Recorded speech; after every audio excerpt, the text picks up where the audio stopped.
Bonjour à tous, Fabrice Henry, donc je m'occupe du bureau de Paris d'Artefact. Artefact, donc on est une société dont la mission est d'aider les entreprises à adopter massivement la data et la technologie, donc en construisant des produits analytiques, des enablers data. Voilà. Aujourd'hui, je voulais parler de data governance. Je vais mettre la première slide. Alors, data governance, vaste sujet. Bon, évidemment, toutes les entreprises ont des très bonnes raisons de lancer une grande transformation data parce qu'il y a beaucoup de bénéfices à la clé. Alors, les bénéfices dépendent un peu selon les entreprises, mais en général, on a tous envie d'être capable de prendre massivement des meilleures décisions avec la data à tous les échelons de l'entreprise.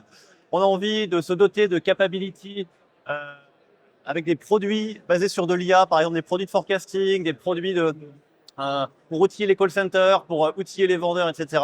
Donc, construire des capacités basées sur de la data ou de l'IA. Beaucoup d'entreprises ont envie aussi de déployer massivement la data à tous les échelons d'entreprise, c'est-à-dire que tous les utilisateurs, tous les métiers d'entreprise soient outillés avec de la data. Il y a des sujets de monétisation, par exemple, de la data dans pas mal d'industries, notamment dans le retail. Voilà. Donc tout le monde a des bonnes raisons de le faire. En général, quand on s'y met, on se rend compte qu'on a du mal à aller aussi vite qu'on voudrait parce que les datas sont pas prêtes, pas en qualité, pas suffisamment disponibles. Alors, le sujet de la data gouv, donc on s'est dit, voilà, il faut lancer des sujets autour de la data gouvernante, autour du data mesh, etc.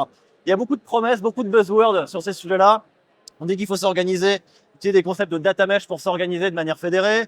On parle du concept beaucoup de data as a product, qui permet beaucoup de résoudre les problèmes d'accessibilité. On parle de notion de data gouvernance fédérée.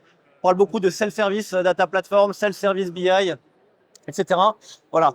En réalité, ça paraît un peu être des solutions magiques. La vérité, c'est que c'est pas si simple à mettre en place, c'est pas si simple à faire marcher. Donc, si tu passes sur la slide suivante, voilà. Nous, ce qu'on a observé, c'est quand on regarde concrètement ce qu'il en est dans les entreprises autour de ces différents concepts, c'est que c'est pas facile. Donc, ce qu'on veut souvent, donc on parle d'organisation en data domaine. Donc en fait, on décentralise l'ownership pour préparer les data, etc. dans plein de domaines, dans l'espoir que les gens soient autonomes et indépendants. En réalité, on a beaucoup de mal à former les gens dans les domaines pour faire le job de préparer la data, etc. Il y a un gros sujet de change. On parle beaucoup de data as a product, donc avec des standards qui permettent de croiser toutes les datas très simplement, de rendre accessible tout. En général, le problème, c'est qu'on galère souvent à avoir effectivement de la standardisation et de l'interopérabilité entre les différents data products qu'on développe, notamment tous les data products référentiels autour des locations, autour des référentiels produits, des référentiels services, etc. On parle beaucoup effectivement de data gouv fédérés. On distribue des mandats de data product owner, de data steward dans les métiers. On se rend compte en fait que pour que les gens se mettent vraiment à travailler, il faut un très fort sponsorship, c'est pas évident à mettre en place.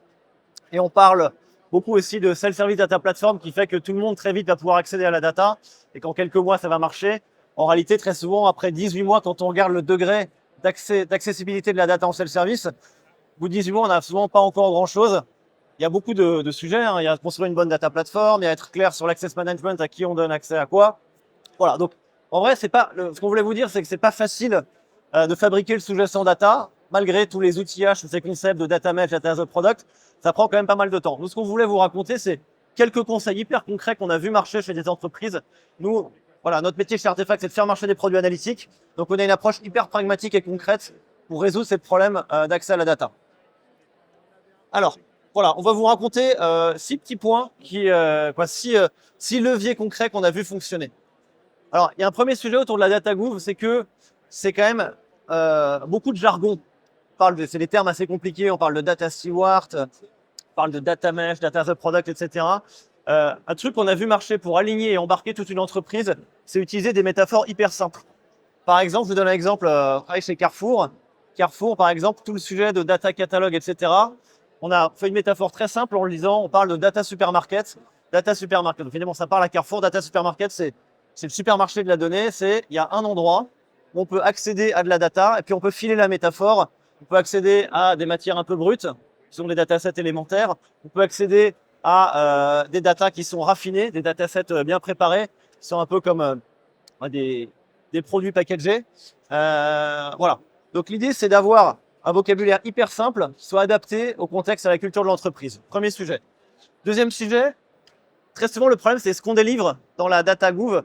C'est des sujets un peu abstraits. On délivre des modèles opératoires, on délivre des data platforms, on délivre des datasets, ça se voit pas beaucoup.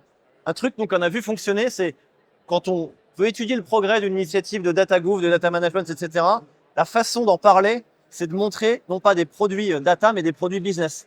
Il faut montrer une amélioration business qu'on est capable de faire. Par exemple, on est capable de faire tel dash qui nous donne le stock, par exemple sur toutes les locations. On montre un dashboard, on fait parler des populations business qui montrent quelque chose qu'ils sont maintenant capables de faire, qu'ils n'étaient pas capables de faire avant. Voilà. L'erreur type, c'est de vouloir montrer des choses trop abstraites ou trop un peu couche basse. Vous montrer que des victoires business dans n'importe quel circo autour d'initiative de data gouv. Troisième levier, alors le vaste sujet de la qualité, de l'enrichissement de data, c'est un sujet qui est lourd, qui est assez humain. On peut maintenant, depuis quelques mois, quelques années, beaucoup simplifier la chose en utilisant la technologie, notamment beaucoup de leviers qui exploitent les technologies de Generative AI pour simplifier l'exercice de mise en qualité. Je vous donne un exemple. Chez un gros retailer du non-alimentaire, pour compléter les attributs des fiches produits, on a de la data qui n'est pas très bien structurée, qui traîne dans des PDF, qui traîne dans des Excel.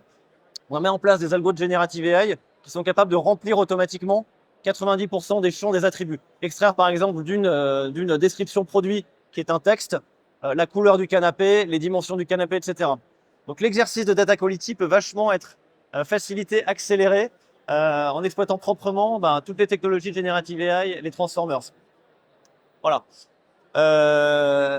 Quatrième idée, si on veut vraiment démocratiser la data et que tout le monde l'utilise, il y a un gros effort qui est à faire en bout de chaîne auprès des utilisateurs finaux. Les utilisateurs finaux, c'est quasiment tous les gens de l'entreprise. Des leviers très concrets qui marchent, par exemple, c'est les data coffee ou data model coffee. Ce qu'on fait chez Carrefour, ce qu'on fait chez Artefact dans pas mal d'entreprises, c'est que sur la base du volontariat, on organise des cafés le midi, qui peuvent durer une demi-heure à une heure. On va présenter le data model, on va présenter les data products, comment les utiliser. Voici la table stock, voici comment vous pouvez l'utiliser, voici les insights que vous pouvez trouver, voici comment vous pouvez télécharger la donnée, etc. Ça, cet effort, souvent, il est un peu sous-estimé. Nous, ce qui marche bien, c'est des formats assez sympas, format de café. Il ne faut pas le rendre obligatoire. Par contre, il faut le proposer à tout le monde. Et en général, vous verrez qu'il y a des gens motivés qui vont commencer à venir. Et c'est comme ça que, sur la base des gens les plus motivés, les plus appétents, on va petit à petit diffuser la connaissance de la data dans l'entreprise. Donc, pas négliger cet aspect-là. Souvent, on fait des très bonnes tables et puis personne l'utilise. Ça, c'est très, très important. Évidemment, il y a ces deux skills, voilà. Sur l'aspect, il y a un aspect qui est très important, c'est quand on met en place un modèle fédéré, on va donner des rôles et des mandats à des gens. À beaucoup de gens dans l'entreprise qui sont des mandats qui sont en plus de leur job.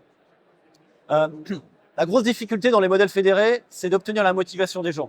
Alors, on va dire, voilà, telle personne dans le domaine finance ou dans le domaine supply ou dans le domaine produit a un mandat d'être data steward, d'être data product owner. En général, la difficulté, c'est que les gens ne se mettent pas forcément au travail tout de suite parce qu'ils ont un autre job, ils ont un autre chef qui leur demande de faire d'autres choses. Nous, ce qu'on a vu, ce qui est très important dans les modèles fédérés, c'est de bien choisir à qui on donne des mandats. Ce n'est pas forcément les personnes les plus hautes dans l'organisation, c'est les personnes qui sont les plus curieuses et les plus motivées. Un truc qui marche aussi très souvent, c'est de prendre des gens issus de l'IT, qui ont souvent des très bonnes compétences en modélisation, et par exemple de les bouger côté business, ou réciproquement. Voilà, mais modèle fédéré, la décision qui aura le plus d'impact, c'est le choix des gens à qui on donne le mandat. Et c'est surtout déceler la notion de motivation chez ces personnes. Voilà.